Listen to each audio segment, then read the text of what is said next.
Hi, and welcome to Facebook Intellectual Property and You. My name is Allie Brown, and this presentation was developed for a Texas Tech University course entitled Internet Writing. I built this presentation using Camtasia Studio, PowerPoint, and Word. Camtasia Studio is a really awesome program, as some of you have already realized, and it did not take long for me to learn how to upload my information and produce my video to share with you on YouTube.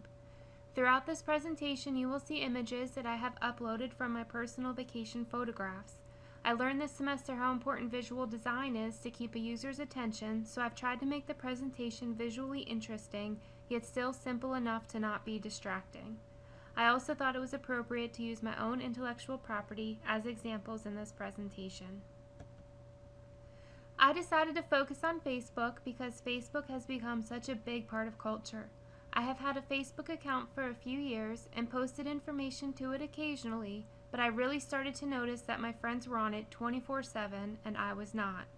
I was finding out days too late about important events. Because I didn't check Facebook religiously, I missed engagement announcements, news of my friend's father passing away, promotional sales, social gathering notices, and baby pictures. Social media has drastically changed the ways in which we communicate, and I knew that I needed to become more involved. I decided to research this topic for a different reason as well. During one of our early classes, we read a chapter in Writing for the Internet, which really piqued my interest in online intellectual property. This chapter was Chapter 9 in a book called Writing for the Internet, and the chapter was called Ownership and Copyright of Digital Content. Because I had already thought of researching Facebook, I decided to merge the two topics, intellectual property and Facebook. I started asking myself questions such as, what happens to my content on Facebook after I post it? And how do I protect myself and my content from appropriation? And what happens to my content once I remove it from Facebook?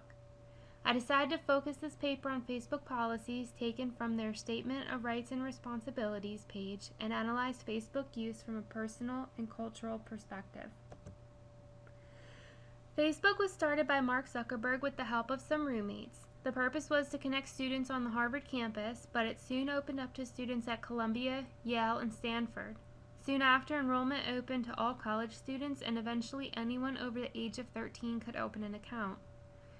Facebook has evolved many times since it started. I have taken screen captures of my own personal Facebook page just to provide a brief overview of some features. On the left, you will see my status section. It contains my profile picture, relationship status, birth date, city, and number of friends. The middle section contains tabs to my wall where friends post information, my personal information, and photos. On the bottom right is a display of the options within the Account tab, and this is where you can set and update your account, privacy, and application settings. My paper focused on user-generated content, which I will refer to sometimes as UGC, and explored the implications of posting UGC and ownership. I found a definition on intellectual property from Richard Haynes in Media Rights and Intellectual Property. He says, the World Intellectual Property Organization defines intellectual property as products of the mind, inventions, literary and artistic works, any symbols, names, images, and designs used in commerce. In fact, the term more broadly represents a collection of proprietary rights that protect creations from computer software to pharmaceuticals. I took the liberty of pasting several of my photos to the bottom of this slide. These are all examples of user-generated intellectual property. Lawrence Lessig in Code version 2.0 writes that copyright gives the copyright holder certain exclusive rights over the work, including, most famously, the exclusive right to copy the work. As we all know, copyrights protect original content creation, and users can copyright any work, such as photos, video, or music. Copywriting my work declares that I am the owner of this work. It gives me the right to copy and change my own content. Also, if I decide to build off another's work, I need to ensure that I cite it appropriately. This slide has verbiage taken from Facebook's Statement of Rights and Responsibilities page. This policy basically states that by posting user-generated content to Facebook, you are giving them the right to use the content in whatever way they want. That means that all of the photos you see here in my presentation, if I have them on Facebook, Facebook can use them. This policy also states that if you deactivate or delete your account, you should delete the content prior to deleting the account. This will remove your content from Facebook's pages. I was happy to find this policy on Facebook's page. This policy is very important because it shows that Facebook at least has a policy in place designed to protect the users and themselves. This policy instructs Facebook users to respect others' rights. This policy provides resources to the user as to actions they can take if they want to report violations of their property. Facebook also warns with this policy that they will remove a user's account if they repeatedly violate others' rights. If you have a Facebook account, you probably use it for all sorts of things like posting pictures, uploading music or video. You probably use it to stay in touch with friends. It's a very social networking tool. Zuckerberg is quoted as saying, "We're building a web where the default is social." Users are open to posting all sorts of things: photographs, milestones, celebrations, arguments. When I thought about why users get upset over their rights being violated, I realized it was that even though users post every minute detail about their life, they still want full control over their content.